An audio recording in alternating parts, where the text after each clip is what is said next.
Patrick Moyaya, élection ali, conviction à voilà. Pas obligation. D'abord, on n'a pas la constitution. Je ne comprends pas pourquoi Bazo garder le gouvernement. Pour un gouvernement, il fallait ça, Bazo motion distanciée. Vous parlez en français, vous dites que l'élection n'est pas une obligation, c'est une conviction. Obligation, ça veut dire quoi? Constitutionnellement, l'élection doit être organisée tous les 5 ans. Mettons bien conviction. Ça veut dire, au coquille au sein de ce Rolingi. Il y a une compréhension. Les places tout c'est le français. Bato bele bazolo ba ke balingi ba aider Congo comme machine Afrique na landa ki moko ya politicien munene ya mboka zolo bana makutano au Congo faut comme machine ya mboka, mais lui n'a pas de leçon à donner aux gens parce que à ça gérer Congo na dimension oyo biso nyoso mona le roi président de l'Assemblée nationale a comment il faut batongela ba congolais biloko ba yena ba préfabriquer a ils a soni na mawa. Or et le Congo peut sa Congo ya ndenge ya bien pour ça la forme ya bien. Même ça va mettre même les opposants et les gouvernements d'accord. Mais surtout, il y a une armée professionnelle. Mais la manière dont ils ont ça, il y a des gens qui ont la binoté. Il y a une vérité. Il y a des gens qui ont ça.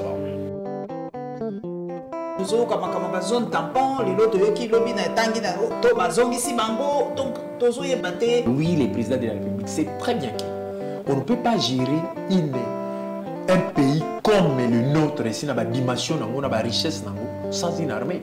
Et surtout, il ne fallait pas se séparer là-bas. Le président devait plus se rassembler et donner l'orientation. Au moins, quand le président rassemblage pour un discours il y a 6 jours, il y a 6 minutes, tout le monde était d'accord. Souci la chose à notre problème, c'est le pays. Les pays, notre pays nous appartient. Nous sommes fiers d'être Congolais. Quels que soient les problèmes, nous savons un jour que nous sommes Congolais ou à et aujourd'hui, la cité de Bunagana, tout le monde a les téléphones Android. Quelqu'un qui est à Bunagana peut communiquer. Les militaires qui sont là-bas peuvent communiquer. Les militaires, où ils sont pas si bien équipés. Ils sont ça veut dire qu'il a les problèmes de survie. Ce qui est mon général, les autres, il y a 2 mètres, 3 mètres, il y a des voisins, des civils, il y a censé protéger. Est-ce que je vois que Mboga fonctionne bien? Voyez dans quel niveau Mboga n'a se commis. Est-ce que si quelqu'un va parasiter dans Mboga, tout le monde dans quel pays a se retrouvé? À comment Mboga est dans sens inverse à Botambola?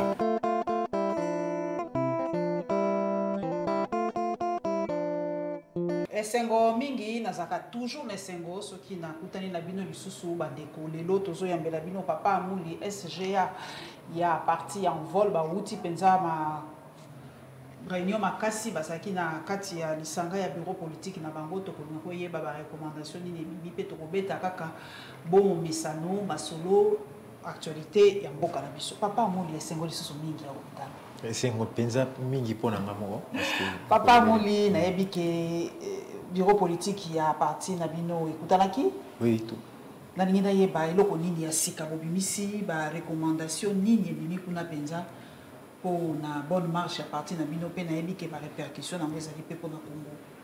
C'est-à-dire to sala ki bureau politique na chose aki justement pona ko pesa ba fait de route ou ko tala congrès na biso to tenir na Kisangani l'année prochaine voilà. Et le gouvernement qui est important to évaluer la situation en Mboka. À partir de l'évaluation, parce qu'il va toujours déléguer à travers province Mobimba Mboka. Oh, 26 provinces, oui, il y a qui vraiment, tout ça, il y a plus de 50 de personnes. Les Aki Matata. Il y a un centre Nganda, logis dans centre Nganda. Bamisou va continuer à zonga, tout ça, tout ça, on a Bamisou va continuer à zonga. Et ce que les gens ont pu constater, c'est que Mboka est ma makasi. Situation Mboka en général, ils ont rassuré tout. Alors, comme les moments arrivent précipitamment pour que les élections, et alors la population s'est déterminée, il faut qu'il y ait des élections pour que Magamio soit qui n'est pas en poto mikako. Mais la recommandation ni ma casse pendant bimikuna. D'abord bureau ni congrès n'absolu au sein de Sangani. Ça c'est. Na moni batomi balingi Sangani hein. Comme ni na ongi. T'es biso to zaki avant. To sala pas la bino na nyoki. Congrès de Bosso, tu seras na Nyoki. Ah. Ouais, donc. Ok. C'est quoi tu préfères que ça n'ait pas à centrer. Ils ont centré parce que oh, ceux qui battent monsieur Basali, ils ont été qui pour parce que biso tout ça là qui a programme tout ça là qui a avant. Il fallait que si tu peux ça fait des routes, moro d'ensemble yango esalama inengwana. Donc pour ça la congrès kuna na mboka tout ça on a Kisangani voilà. Donc année prochaine. Donc voilà ndé to koyeba nani candidat. Voilà. Ana ko déjà ka kopumbwa moko to éviter bon République démocratique du Congo alliance na ba nini salama toujours na dernière minute donc siko to beta mbela te. Papa na ngai ya mo. Mboka ndeko lobi ali malamu te to zo siko to ya grave mboka ya malamu te. Ngai atindela kinga vidéo moko maman mwana mboka lobi Paulette yo lobaka kaka mabe ya mboka tout ça talaba bunagana va récupérer amoni pas ba image na koti papa moni na télé pe bunagana récupérer pe chaîne munene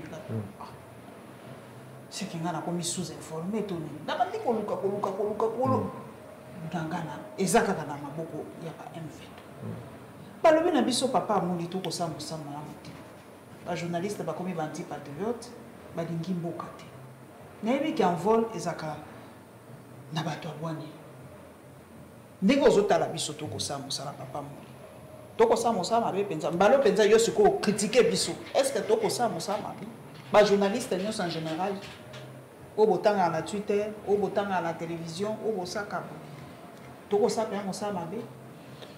Merci kopesa nga liloba namoni esalinga pasi mingi pour que balobaki bajournaliste baopesa information malamu te parce que ça fait plus de 15 ans dans la RTNCT. La chaîne nationale et ce n'est pas seulement moi. La chaîne parce que la situation mboka réellement la chaîne ni tété les réseaux sociaux à travers les journalistes indépendants ou à travers les informations réalité. Bon, par rapport à la prise de Bunagana, je pense que pour la voyer que Bunagana, les abattoirs va mettre ça fêti. Ce que Bunagana, on constater que ça na bango fêti. Donc baza bato ba mesana fêti. D'abord na ba nomination bazo fêter, na ba makambo belé bazo fêter, bazo se rendre compte que c'est de la responsabilité. Quelqu'un qui est responsable sur le PC poste moko important dans la vie pour na voyer ba problème au Congo zo traverser, voyer ba ki izamboka oyo, il faut réfléchir d'abord. Il faut y ba quel est le problème pour que pesa Congo solutionne mais bazaka surtout na kati ya fêti. Yango soko moni ba fêter te comme tout na note ko lukana ote na ba réseau. D'abord, nous avons nomination, nous avons fêté gravement. Alors, ceux qui ont fêté, nous avons fêté terriblement. Donc, Bino Bossala Moussala, ceux qui ont congolais ont information, ce n'est pas à travers l'institution, à travers les médias et Mboka, ils ont information, les bandes et les médias. Donc, loin de là. Mais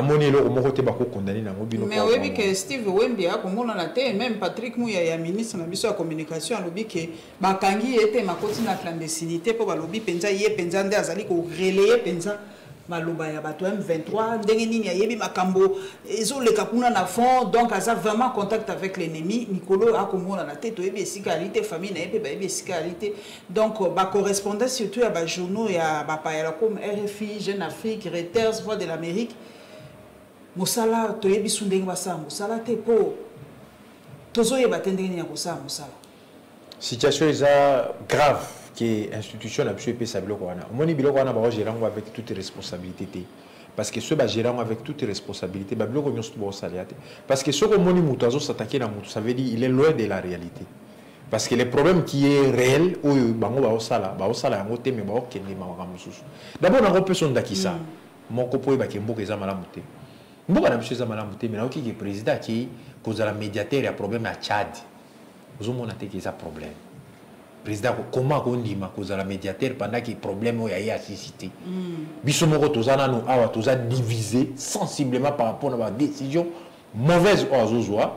Mboka ezotambola yebanité calendrier électoral et limité Bunagana ça fait en gros 100 combien de jours les a 130 quelques jours. Ils a prise la cité elle est prise aux autres la moka au moni le loyo balobi ba oui balata chapeau balata casque mais ba oui balata kasiko casque te on est ba casque ya bato batongaka bandako ya ba maçon oh ya ba casque ya za ba casque talana biloko wana elo bali mususu po komona tala ba mitu kana biso o tambola kana nzela ba zo ba plaque d'immatriculation ba tia place ba tia kana ba komo tia plaque d'immatriculation likolo pour na koki matraka série po ba longola bango po ba longola ba plaque te voyez dans quel niveau ba mimi mboka voyez dans quel niveau mboka na biso commis est-ce que si quelqu'un parasiter dans beaucoup tout tu es dans quel pays à se retrouver à comment on a beaucoup na sens inverse à kotambola azo ma moto à la casque ya ba maçon ça kana deux volants mususu na gauche volant mususu na droite c'est un pays au monde hein ba makamboze belé aux hôtels ça que beaucoup ça ko dysfonctionner et kolanda journaliste et ko pesa information ba ko pesa information jamais parce que ba que information ana ils a contre bango alors loko ils a contre bango ba lingi bo pesa information contraire beaucoup pesa information contraire parce que parce que vous voulez vraiment aider la population congolaise et aujourd'hui la cité de Bunagana tout le monde a les téléphones Android. Quelqu'un qui est à Bunagana peut communiquer, les militaires qui sont là-bas peuvent communiquer. Les militaires, où ils sont Bunagana, pas si, bien équipés. Hein? Baza bien équipé. Mais Bachar. Ah mais makasi po banda tongo botongo alelo ba ko bundaka. Tozana kini ba militaire misusu ba colonel ba généraux ba zo wele na ba to ba parcelle. Yo somona na mboka baninga soda zo wele la pasteur azo to manda una cité. Ça veut dire il a les problèmes de survie. Ce qui est mon général azo to ngoya inda wa zo wele 2 mètres 3 mètres na ba voisin ba civil o yé aza censé à protéger. Est-ce que Zomona Kembo va fonctionner bien? C'est-à-dire qu'il a les problèmes de la survie. Donc, aspect où les hôtels, c'est absolument ce que bien. Souci, notre problème, c'est les pays. Les pays, notre pays nous appartient. Nous sommes fiers d'être Congolais. Quels que soient les problèmes, nous savons un jour, tu seras Congolais ou à mais, n'attends qu'il peut que les militaires Kenya qui a lobby le commandement, Bazongi si bango, n'a pas comprendre. Pour la nini Bazongi, pour biso toka kike, bakoya po basunga biso, poto bengana banguna, tozo kama bazone tampon, les loto yoki lobby na tangi na to Bazongi si bango, donc tozo yebate. Vraiment, le vrai problème na biso est un problème il y a responsabilité. Mon approche bilatérale président Salaki na Batouana à Salaki une prise de décision hasardeuse. Une mauvaise prise de décision au même biso na niveau tozana ngwana. Pourquoi? Le président estimait que le coup l'élection est les cas qui malamuté na manière à comment il a pouvoir les dangers proviendraient nécessairement de ces gens-là. Alors il fallait ça dans une approche bilatérale pour permettre que tout le monde ait mis dans bango à légitimer pouvoir non à légitimer parce que le problème est qu'il y a côté Angola te Brazza te côté Moussouté le problème est qu'il y a dans est. Or l'est on est à Burundi ils a peut-être Rwanda mingi ils a Rwanda na Uganda. Il fallait ça dans un accord bilatéral. Or à Bossani na kati ya bato wana bazaka na posa ya Congo. Or ba accord bilatéral à cela qui na bango et les gens qui émettent des misusu orgé. Vous comprenez? Et les gens qui émettent des misusu orgé pour que Amérique négocier na misusu. A bosani que misusu ba lukaka préqualification. C'est comme cela que un vecteur s'est préqualifié pour qu'il y ait une négociation. Béré. Oh lui, le président de la République, c'est très bien qu'on ne peut pas gérer un pays comme le nôtre, ici, dans la dimension, dans la richesse, sans une armée.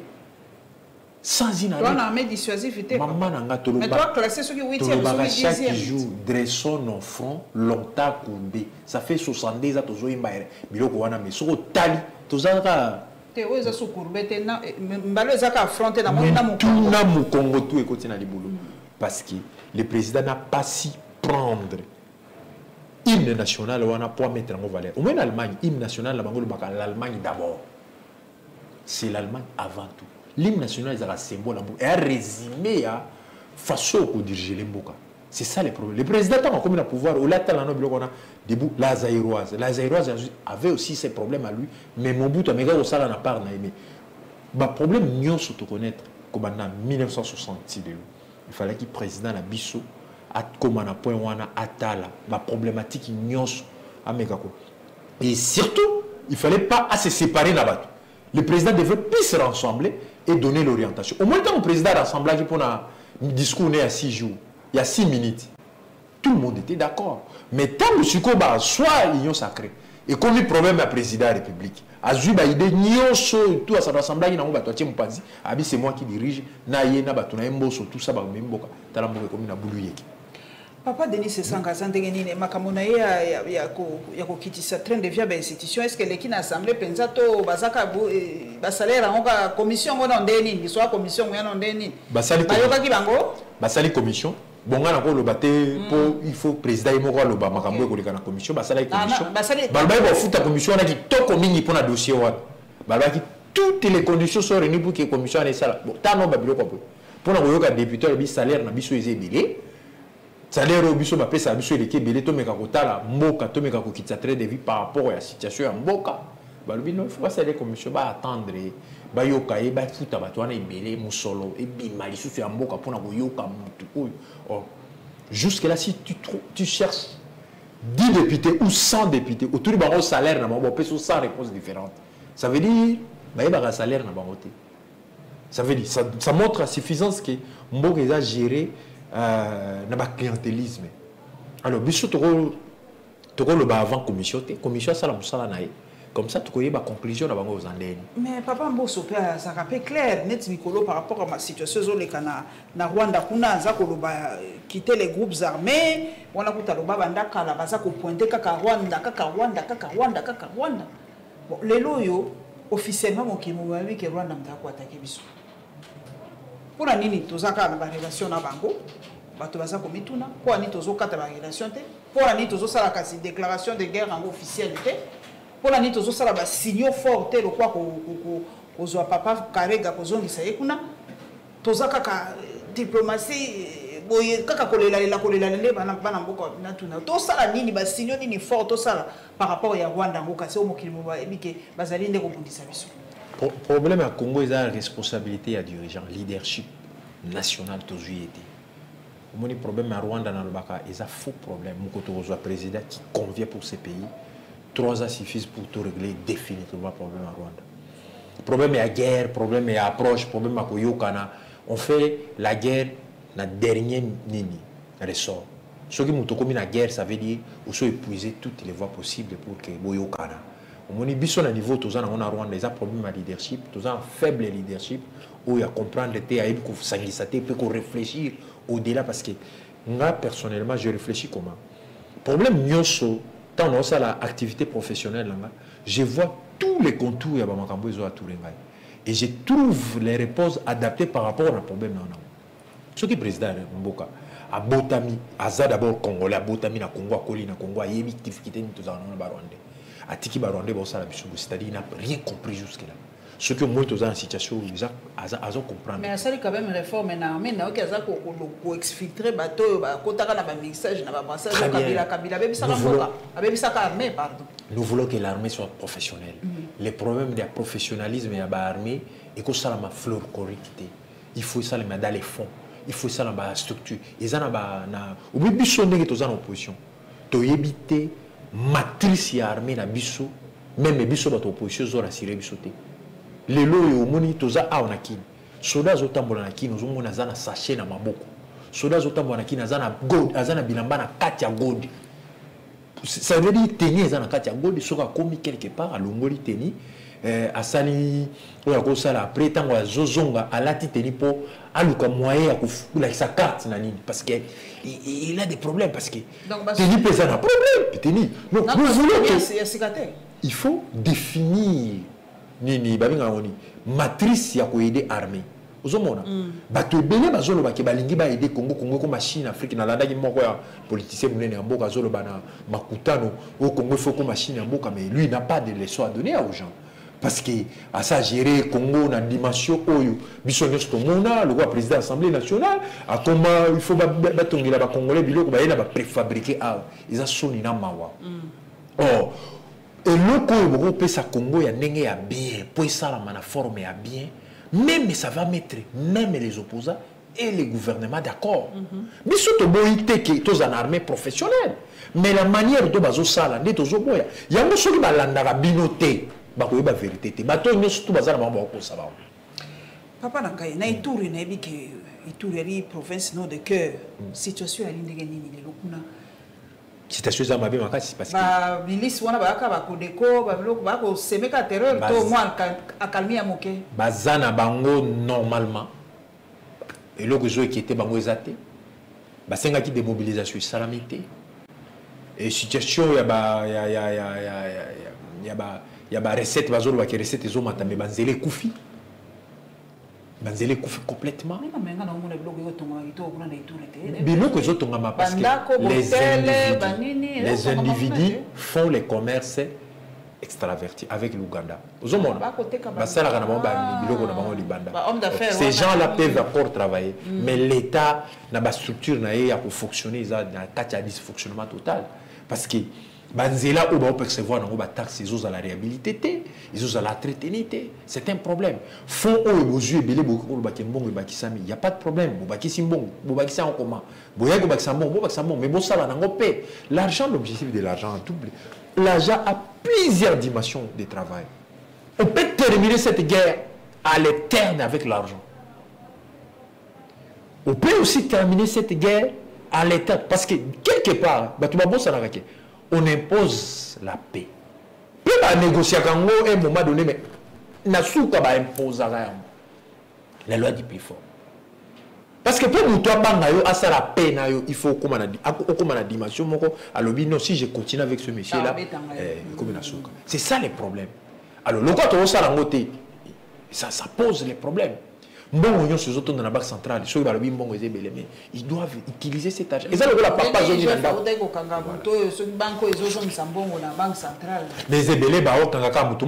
nous connaissons des gens qui sont en train de travailler ici, à qui on ne paye pas l'argent par la banque. Beaucoup d'argent, on ne paye pas par la banque. Ils sont nombreux ici. Ils sont nombreux. D'abord, nous n'avons pas de banques propres à nous, les Congolais. Transactions, c'est comme ça. BGFI, la banque centrale. Aucune banque congolaise, madame. Étrangère. La dernière banque que nous avions, qui faisait la fierté aujourd'hui, c'était la BCDC, qui est aussi donnée aux étrangers. Et t'es comment, hein? Kenya, Zuyango. Alors, écoutez, dites-moi un peu. Qu'est-ce qui va encore nous arriver au Eko-Sungaba congolais? C'est-à-dire, si nous voulons parler de l'argent aujourd'hui, à travers la situation à Mboka, il faut que Kenya décider est-ce qu'il faut donner aux Congolais de l'argent ou pas. Communiqué en vola ou à lobby, communiqué du parti relatif aux propos du porte-parole du gouvernement de la RDC sur les antennes de TV5 Monde envoie l'appel toutes les forces vives de la nation à une grande vigilance sur la question des élections et à se préparer à tout instant pour une grande mobilisation. Il fallait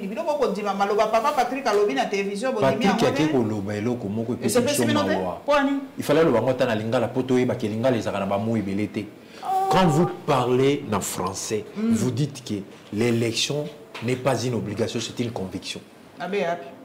Obligation, ça veut dire quoi? Constitutionnellement, l'élection doit être organisée tous les 5 ans. Mettons bien conviction. Ça veut dire, au coquille au sein de Sokolindi. Il y a une compréhension. Les places tout c'est le français. Obligation, ça veut dire, ce que ça l'a monté, tu as taxé aux trahison.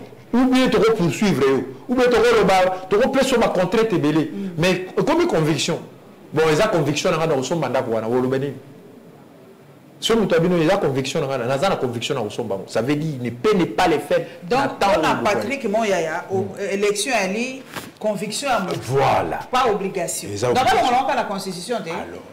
Nous avons 20 ans, 30 ans, selon conviction.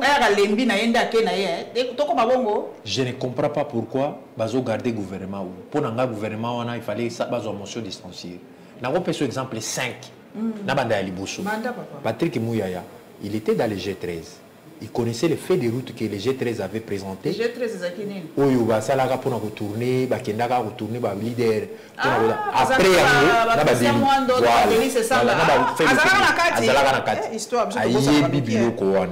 très bien. Les objectifs au Basignaki.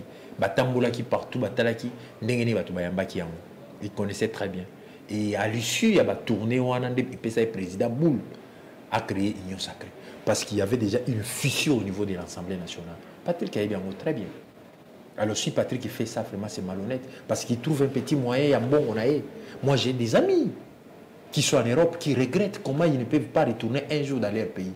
Malgré Bazakuna, mais là, ils pensent toujours... Parce qu'on les rappelle à tout temps. Comment la Rosa n'a pas ça, Belge? C'est la honte. Comment la rose en a poso na allemand ou bien canadien? C'est aussi, il faut se poser la question, mais toi là, pourquoi tu préfères être allemand plus qu'être congolais pendant que tu as un pays qui vit, un pays qui a besoin d'intelligence? Ça c'est un, à côté à Patrice. Deuxièmement, donc quel est le ministre urbanisme et habitat? Infrastructure à lobby bako sala siko bako kire baka niveau bako babanda ko sala ngokan. Ministre Gizaro autso bango kala ministre urbanisme et habitat, ça veut dire quoi? Urbaniser la ville et habiter les gens. Il faut créer les habitations. Affaire foncière, problème est va créer les biso banzela, va créer les biso espace, va terrain, va ni va te que la congolais, va concession va te que la congolais. Va congolais va parcelle digne. Concession légale. Légale. Oh l'État n'a pas que sur le lit d'une rivière. Oh l'État à côté que la bateau. Normal, ils ont bien urbanisé. Les ministres y habitat à habiter bateau, à logement sur ce bâtiment. Tolongo wana, la tangi déjà mis baleti. Il y a un titre foncier mis ça tout.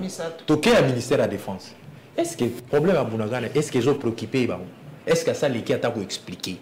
Pourquoi? Mais là, on est sur les Canadiens RTNC. Ils sont les journalistes, ils sont les bateaux Pamba. Les Canadiens RTNC, les BBC, TV5, RFI. Après, on va finir souvent. Ministre à intérieur. Mboke comme il a bakulune belé. Est-ce qu'il a quoi moutou? Bakuluna au bazar. Bazar armé koleka. Nini mapinga na biso. Na nazana changu na changu na ebi. Ozomona ke kuluna zo kimi sa policier. Comment on appelle la police? Comment on appelle revanche? Ministère des Affaires étrangères. Tout ça, passeport et Zamba. Et si elles ont dit papa. Passeport et non à $9. Président Loumi non à $9. Mais pasteur ils ont dit combien? Alors si vous avez des compétences, vous avez déjà 5. Vous avez 20 dans le ministère. Tout ça, de l'autre côté, dans le ministère.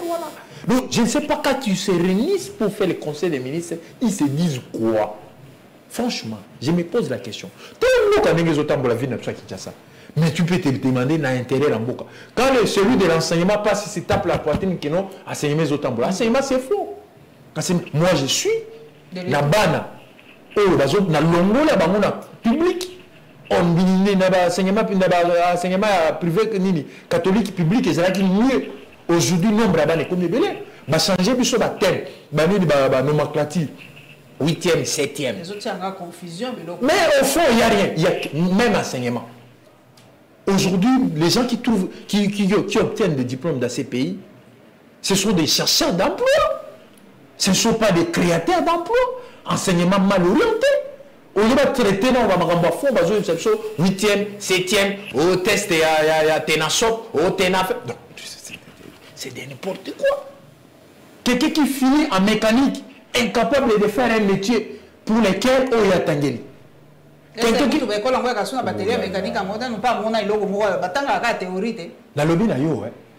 J'ai pitié de Félix. Parce qu'on reconnaît la personne par rapport à casting à Salara. Mais papa, tu es médiateur, il y a conflit à Tchad. Oh, pitié pour Annie. Ali Babi, c'est un homme de paix, un homme de dialogue. Moi, à sa place, je n'irai pas. Parce que je dirais que j'ai encore un problème chez moi. J'ai un problème. Je ne peux pas aller là-bas pendant que chez moi ça brille. La charité bien ordonnée commence par soi. Pour que paix ça va te leçon, il faut aller au exemplaire. Les autorités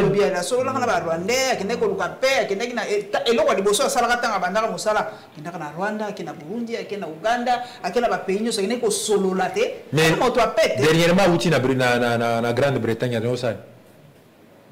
na Grande-Bretagne ko zonga ke Ghana ke Tanzania ke ça aso solution pour mboka te papa mudi ko lobela bato ke Rwanda mteza ko attaquer biso te est-ce que na rana ininga zani fo tambola pour nous pesa sur le problème à Congo. Bon, on a autant de personnes. Il y a des garants des institutions. C'est-à-dire, tout un problème sérieux. Alors, Mikolozo pousse à toujours sembler la casse, Mikoloane y a élection, toujours comme on a tiré le calendrier du matin. C'est ça l'autre problème. Mais c'est avant décembre. Mais sur le tali, ni interroger les passés. Au moins, il y a timing au bazar pour un enrôlement par rapport au banc, ça fera combien de temps? Tu vas glisser, hein? Non, nous ne voulons pas les glissements. Et nous ne voulons pas, nous en vol, nous ne voulons pas les glissements. Parce que notre problème, c'est respect à la Constitution. Notre problème, c'est respect à la Constitution. Alors, parce que toninga te toi RDC to ebani so do biyo moko dotala ba calcul ndenge makambo ezokende pas très sûr que na dépôt de combien en novembre awa tozokota pas très sûr que na 2022 ko sama po il faut ba changer ba fichier ba pareil ya makambo ba ko benga bino bo vanda bo sola to yebi ndenge keda en vol ekondima batu musu ba lobi ba balingi dire na ko sa position en vol te siko mais nous à notre na façon na omoni la makambo le moment viendra pour que en vol appelle sa position na mais tozana na mawa pour la population. Nous, on veut les élections. La population souffre énormément, madame. Talanoga ambula lobi ndenge betita la situation ba mituka ba temeli ba mai ba makambo ebele ba tumsu ba kufi est-ce que ba lekisa on a TV na RTNC ba l'exception que ba tel auto ba kufi. Tout un problème sérieux. Alors, gouvernance c'est un problème. Gouvernance en beaucoup c'est un problème. C'est ce que nous avons relevé même na bureau politique na biso. Bureau ko nyonso ezo sala na Congo ezo simbate c'est la gouvernance qui constitue un problème. Nord Kivu, ils ont un état de siège. Un état de siège, ça veut dire que ils ont un état de siège, comme une insécurité tout autour de la ville, ils ont une insécurité. Moi, j'ai des frères qui vivent là-bas. Calmez-vous, toujours dans la situation. Ils ont mal à quelqu'un qui se respecte préfère prendre l'avion pour quelqu'un qui est des Aru, qui est là-bas. À moins qu'on dise que bon, en tout cas, Nandemina Koufa parce qu'il y a un bon côté qui est mais sinon, c'est laisser sa peau. Pas couper des routes, bah, mituka va te tomber ba otumba. Mituka va te tomber ba otumba. Na état de siège. Mais si quoi les cabas communication, bah si biso papa yo ali moto aboania. La guerre est aussi médiatique. Tout ça ndeni côté média. Pour ngana tokomo bangana koloba tozomona makambo wilingo mazoko matongo midi poko babina biso to relayer en côté totika mais oyo ata lobi to relayer monde entier ezotanga ngana zo comprendre pe bana mboka te bozo se biso to relayer te OK mais c'est écrit sur Twitter est mondial so wilingo makomi ata ngala relayer mukili tangi balobi na biso tous les patriotes. Nous avons dit que ils ont même biso musika. Yo ali motabwania.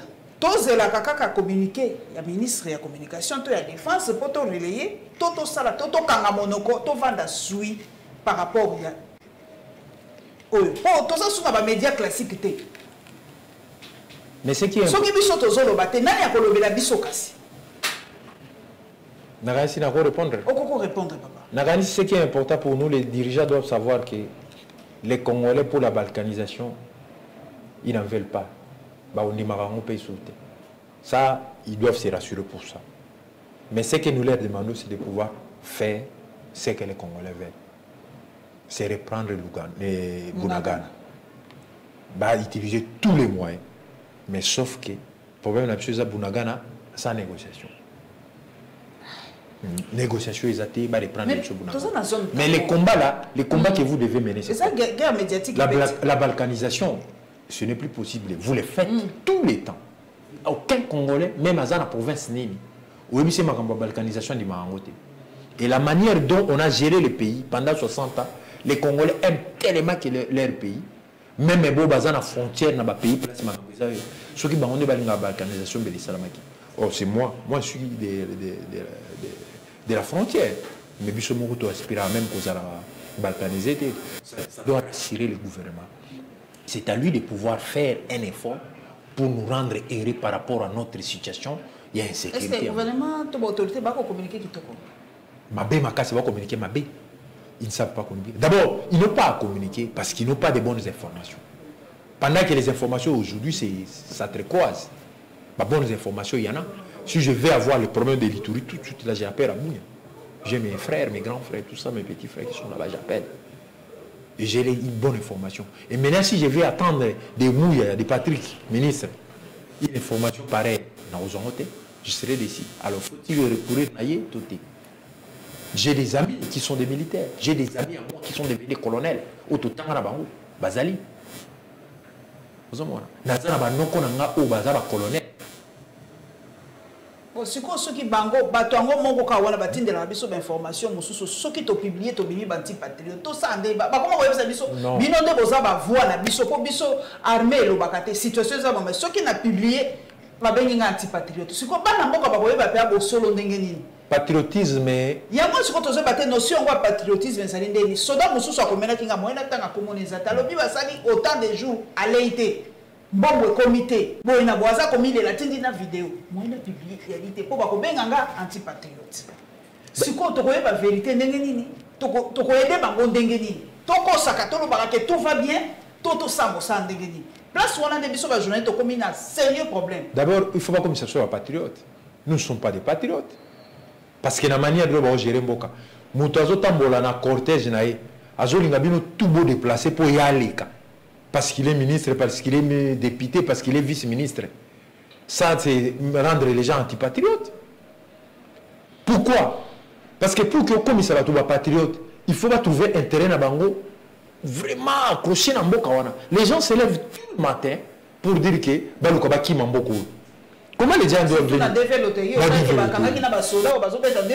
Mais t'as là, imaginez-vous ce soda comment on va développer. Ça veut dire c'est grave. D'abord, pour comme ça soit patriote, il faut que tout le monde ait une richesse. Il y a une recommandation de la diminution des traits de vie. C'est très important. Il faut qu'on ait la mkanatonga lobby. Ceux qui n'ont pas de vivre ici, à part il mais Congolais n'a pas cette occasion-là de dire ça. Congolais a chaque jour. Pose un passeport, mais à parcours des combattants, allez voir en affaires étrangères, tout des bazar. Sur le boulevard, incapable de gérer la circulation routière, s'il vous plaît, madame. La circulation, le code de la route commence par banini signaux à code de la route. Congo est en code de la route, Bissot est en code de la route. Tant que policiers ça s'est fait où? Ça s'est fait où? Moutazu plaque à Tielikolo, ça s'est fait où? Moutou, à l'anti-casque, il y a un maçon, ça s'est fait où? Policier. Moi, à l'anti-casque, il y a un maçon, pour qui m'a casque, ça s'est fait où? Alors, tant que comme patriote, nous devons dénoncer les mains. Pour que toi, comme un patriote, il faut tout comme la richesse. Et en même temps, à part Congo, place où tu vas vivre. Oh, ceux qui bango moko bazawana, bana na bango tout ba libanda. Basi na bango tout ba libanda. Mais kolo yo batonga bazolo ba sa gratuité bana na bango batanga raté. Et pendant que eux-mêmes quand ils trouvent de l'argent ici, ils envoient à l'extérieur. Mais biso to gagnera rien. Comment tu vas être patriote? D'abord, pour qui comme ça soit patriote, il faut d'abord avoir richesse dans ce service. Ça c'est un. Deuxièmement, pour avoir relayer information au bango bazolinga. Mais il faut quand même tous aller honnête, madame. Nanda on a besoin de l'amour qui te l'été. Papa n'a besoin que tout le cas en bon. Tokokanga muno comme kola limuso.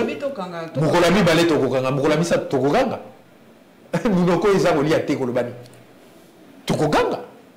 Les gens qui sont à Bunagana, est-ce qu'ils se rendent compte que ce sont nos frères, des humains comme nous, Khmer? Est-ce qu'ils savent que les postes qu'on leur a confiés, présidence de la République, institution président, il y a assemblée, il y a Nyos, Mapinga, ministère, tout ça, c'est pour donner la solution à nos problèmes congolais. Est-ce qu'ils savent ça? Est-ce que le président lui-même, quand il dort, il se réveille le matin, il se pose la question.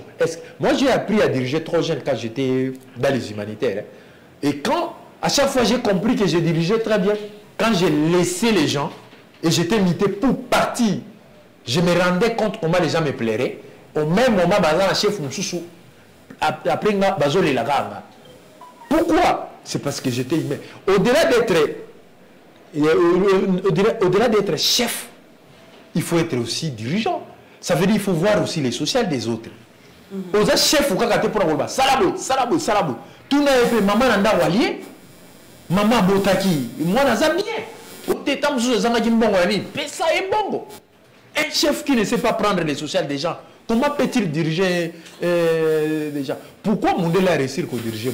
Parce que Mundele n'a qu'à la salaire, a juste scolarité, a juste santé, a juste logement, a juste biloko nyonso et tu n'as pas bouton parce qu'il n'a aucun place.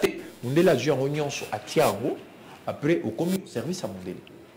Mais un dirigeant qui ne sait pas voir les sociales des gens, il n'est pas, excusez-moi, il n'est pas appelé à être dirigeant. Au lobby dirigeant, il y a fois des fois des décisions sont impopulaires. Voilà. Neti mbalo yo to yoki na mbulo beta ki lendi penza ba image yo na yebite biso soki mbule beti ata un jour full na yebite soki ça c'est contenir. Ba mbalo balobi bazwa les taureaux par les cornes papa nanga mundi balobi ba ko buka banda ko nyoso batongi na ba bord ya ba lit de rivière ko ya ba caniveau ko ba nini tout ça ici to moni pe na cimetière ya Kintuka kuna bande ko buka papa nanga ezali solution pour permettre ba dégager na no moi mboka moke moi qui ça et puis respirer ceux qui pour les obéta.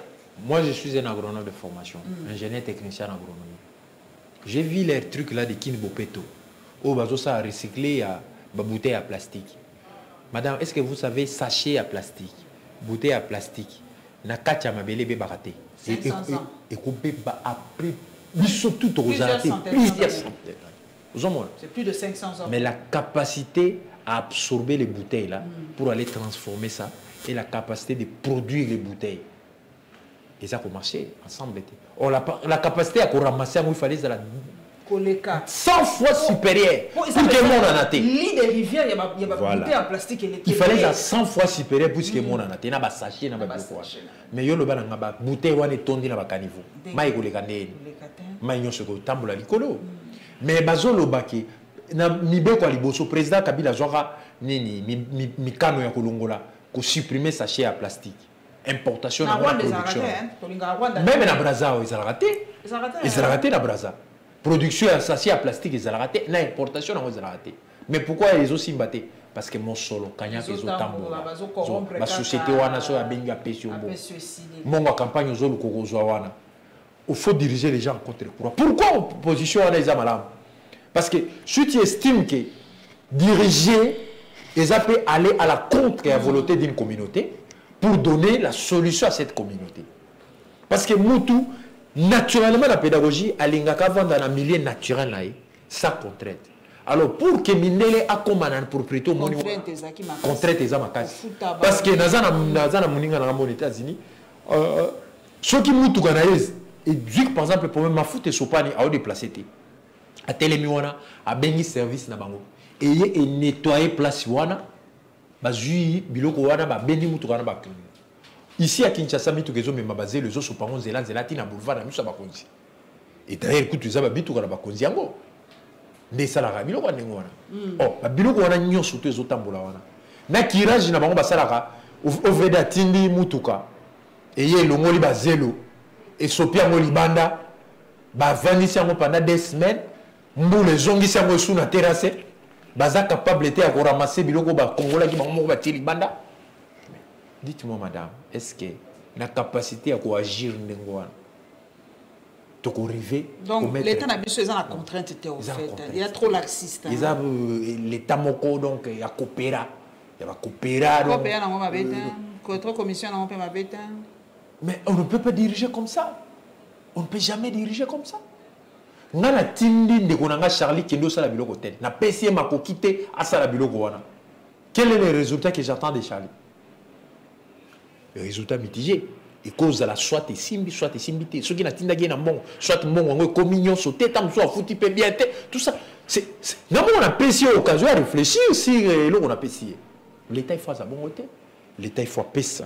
Mibeko. A pesi makoki a ko suivre yango pe azeli résultat. Na tangaleo moi tweet moko ya Pascal Moulegwa en tout cas tout mon soutien mon jeune frère Osa Mosala ba parmi les journalistes sont très critiqués. Donc soutien à yo Pascal Moulegwa, Pape François et l'église horrifiés par les violences qui continuent à ensanglanter la République démocratique du Congo, il exprime sa ferme condamnation pour l'assaut inacceptable à Mabo et à Nord Kivu où ont été tués 7 civils dont une religieuse travaillant dans le domaine de la santé. Donc, Nord Kivu, kuna ni ate, kuna état de siège ali. Ezali. Nord Kivu. Oui, Nord Kivu. Ndimba nani Nord Kivu na Ituri. Kuna état de siège. Komba Constant, c'est lui le général qui est gouverneur là-bas. Babomina, état de siège, s'il vous plaît. Pour religieuse, dans une photo, il y a un hôpital. Batombi d'abord. Mais qui doit protéger? Qui doit protéger la population? L'État, on a une mission primordiale à l'État, c'est la sécurisation de la population. Mais ils sont sécurisés, ils sont. Comment tu as un patriote à Makasi? Comment? Tout ça, le patriotisme, jusqu'à ce que Bakaboli Mbokote. Oh, la gestion, il y a un président de la République qui n'a pas battu. Ils ont donné l'occasion à le Congo, ils ont monné que les dirigeants ont pas si faut Bakabola. Oh, le problème est à Congo, ils ont mis tout. Mais tous une autre mitou il a bien été pour diriger Congo. Superficie Congo il y a un problème Il a problème Mais les gens qui ont dirigé la Chine n'avaient même pas la taille de Félix Tshisekedi. Mao Tse-tung n'avait pas cette taille là. Poutine qui dirige la Russie n'a pas la taille de Tshisekedi. Ah, bah vous avez surtout les journalistes, tous les journalistes ukrainiens, touristes, tous les bilaraka. Problème est athée. Mais c'est quoi ce va gérer peu binoté. Il faut pas prendre matériel na bino j'ai pour que bosala ngo au-delà il y a makambo bosala mais aujourd'hui Kagame il n'a pas la taille de Félix Tshisekedi même Museveni n'a pas la taille de Félix Tshisekedi mais le problème de ces gens là c'est quoi? C'est la tête. Il faut que nous puissions à un moment donné dire que si nous n'utilisons pas notre tête dans la raison, dans les valeurs, Dieu d'abord lui-même est l'homme des valeurs. Dieu a ordonné les choses que Mokile Tamboula dans ma valeur, nous surtout Mokile a très bien écrit Tamboula. Maintenant aujourd'hui nous voulons diriger le pays sans les valeurs. Ça veut dire nga na vandi bo mama azemi aye po mata. Obi ke na poto bisika nyo sto Tamboula mama azemi so aye. Faut que les places à servir le pays. C'est le colo aye. Moi si azemi na poto azali très protégé. C'est même pas na poto en Afrique. Très protégé. En Afrique, Afrique de l'Est, moi, c'est Azemina Moana. Bon, on est ici avant. Mais chez nous, ce n'est pas le cas. Sur Matibi, c'était Nous avons un problème de moralité. Donc, on renverse la valeur. Alors, le sens et la vie. Ici.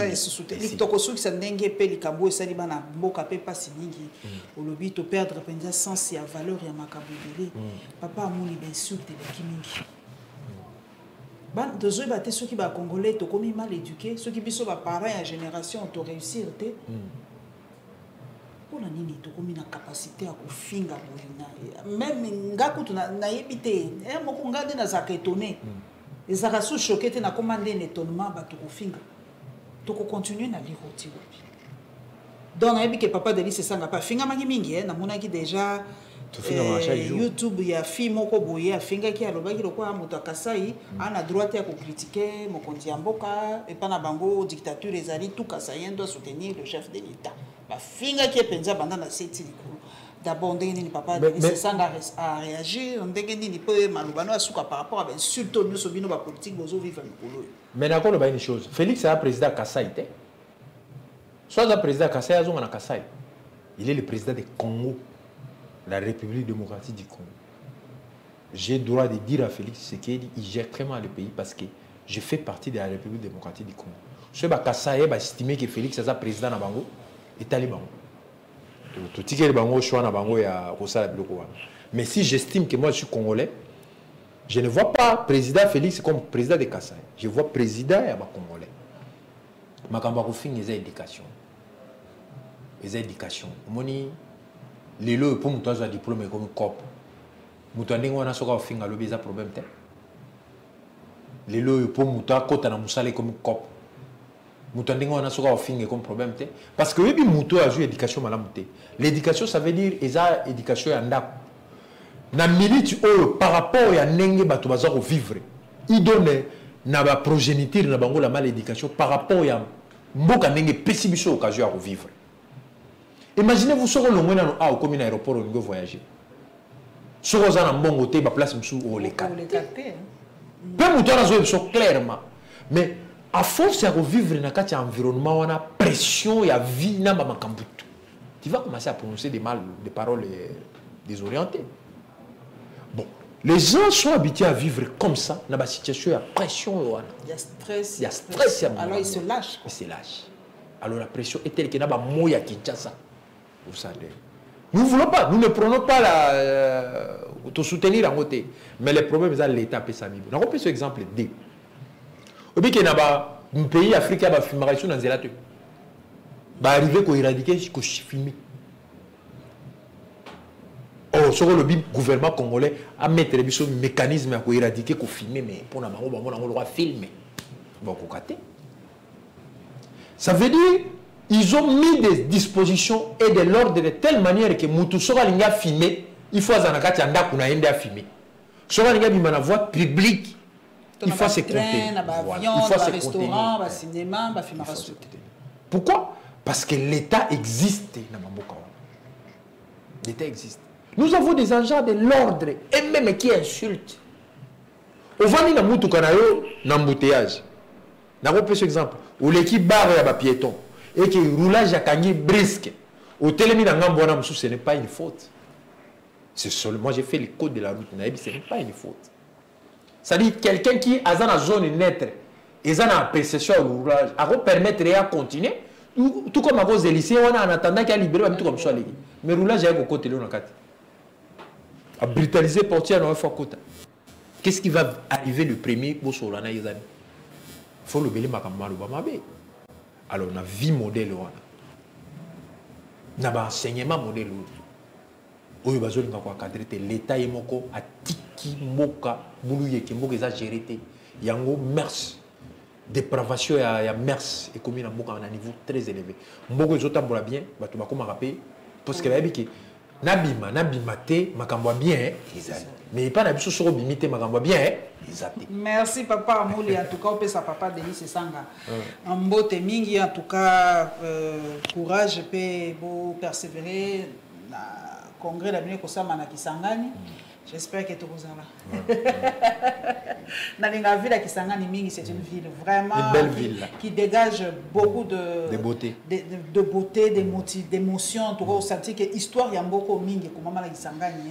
Donc et ça a vraiment ville moko ya bala nanga en plus donc il faut ça na raison doublement dans les Kisangani mingi bala nanga baba lokele ba lo folie na pesi bino mbote mingi pe to komona na balasima musala malamu na kati en vol courage na papa Denis Sanga to komona na balasima na lingi na pesa batu nanga mbote na ina batu Ituri courage boyika piko mokolo bozo ba leader a solo pour ba diriger mboka mboka eza diriger te. Les vrais problèmes à Moussa Moutou. On ne veut pas mettre la tête pour la direction de ces pays. Et je salue mes gens qui sont à Arme. Courage. Je viendrai. Merci beaucoup. Courage. Merci. Bunia, Irumu, quand même moi ville yakuna pour Congo et Bissonius. On se sent partout chez nous. Merci beaucoup.